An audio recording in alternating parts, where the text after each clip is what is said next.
ಬೆಳಗಾವಿಯಲ್ಲಿ ಚಳಿಗಾಲದ ಅಧಿವೇಶನ ಶುರುವಾದ ದಿನದಿಂದ ಸುವರ್ಣಸೌಧದ ಎದುರು ಒಂದಿಲ್ಲೊಂದು ಪ್ರತಿಭಟನೆಗಳು ನಡೀತಾನೆ ಇದ್ದಾವೆ. ರೈತರು, ಸ್ವಾತಂತ್ರ್ಯ ಹೋರಾಟಗಾರರ ಕುಟುಂಬಸ್ಥರು, ಬಿಜೆಪಿಗರು ಪ್ರತಿಭಟನೆ ಮಾಡಿದ್ದಾಯಿತು. ಇವತ್ತು ಮದ್ಯಪ್ರಿಯರ ಸರದಿ. ಅಂದ ಹಾಗೆ ಮದ್ಯಪ್ರಿಯರು ಯಾವ್ಯಾವ ಬೇಡಿಕೆಗಾಗಿ ಈ ಪ್ರತಿಭಟನೆಯನ್ನ ಮಾಡಿದ್ರು ಅಂದ್ರ ನೋಡೋಣ. ನಮಗೊಂದು ನಿಗಮ ಮಾಡಬೇಕು. ನಮ್ಮಲ್ಲಿ ಏನು ವರ್ಷಕ್ಕೆ 36,000 ಕೋಟಿ ಏನು ಆದಾಯ ಕೊಡ್ತಾ ಇದೀವಿ ಸರ್ಕಾರಕ್ಕೆ, ಅದರಲ್ಲಿ ನಮಗೆ 10% ತೆಗೆದು ಒಂದು ನಿಧಿ ಮಾಡಬೇಕು.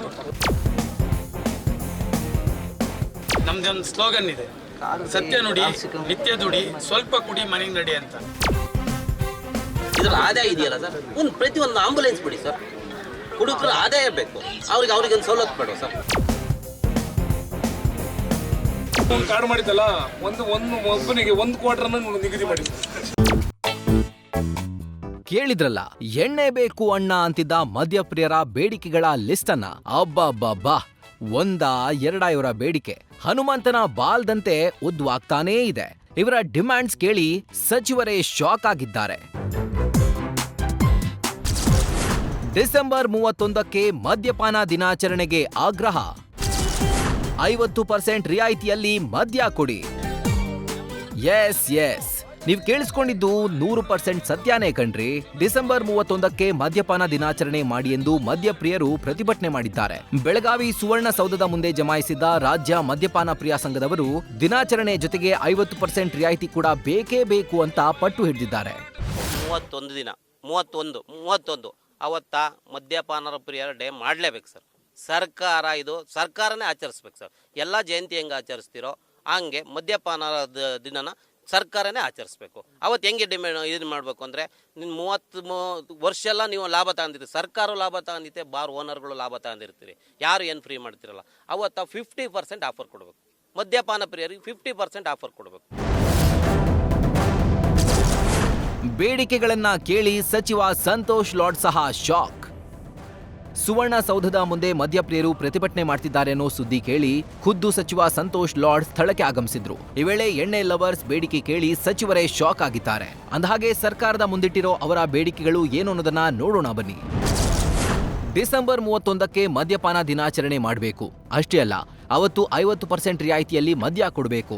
ಮದ್ಯಪಾನ ಪ್ರಿಯರ ನಿಗಮ ಆರಂಭಿಸಿ ಅನುದಾನ ಕೊಡಬೇಕು ಅಂತಾನೂ ಒತ್ತಾಯಿಸಿದ್ದಾರೆ. ಅಲ್ಲದೆ 1 ನೇಷನ್ 1 ಎಲೆಕ್ಷನ್ ರೀತಿ ಒಬ್ಬರಿಗೊಂದು ಬಾಟಲ್ ಕೊಡಲೇಬೇಕು. ಇನ್ನು ಪ್ರತಿ ಬಾಟಲ್ಗೆ ಇನ್ಶೂರೆನ್ಸ್, ಬಾರ್ ಎದುರು ಆಂಬ್ಯುಲೆನ್ಸ್ ಇರಲೇಬೇಕು. ಜೊತೆಗೆ ಬಾರ್ ಪಕ್ಕದಲ್ಲಿ ಕುಡುಕರ ವಿಶ್ರಾಂತಿಗಾಗಿ ಭವನವನ್ನ ನಿರ್ಮಾಣ ಮಾಡಬೇಕು ಅಂತ ಆಗ್ರಹಿಸಿದ್ದಾರೆ.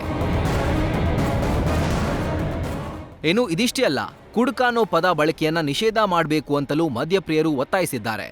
ಈ ದೇಶದಲ್ಲಿ ಹೇಳ್ಬೇಕು ಅಂದರೆ, ಈಗ ನಮಗೆ ಕುಡಿತದಿಂದ ಬರುವಂಥ ಮದ್ಯಪಾನದಿಂದ ಬರುವಂಥ ರೆವೆನ್ಯೂಯಿಂದ ಎಲೆಕ್ಷನ್ಸ್ ನಡೀತದೆ, ಆಮೇಲೆ ವೈದ್ಯಕೀಯ ಇದಕ್ಕೆ ದುಡ್ಡು ಹೋಗ್ತದೆ, ಆಮೇಲೆ ದೇವಸ್ಥಾನಗಳು ದುಡ್ಡು ಹೋಗ್ತದೆ, ಮೋರ್ ಓವರ್ ಎಜುಕೇಷನ್ ಡಿಪಾರ್ಟ್ಮೆಂಟ್ಗಳು ದುಡ್ಡು ಹೋಗ್ತದೆ.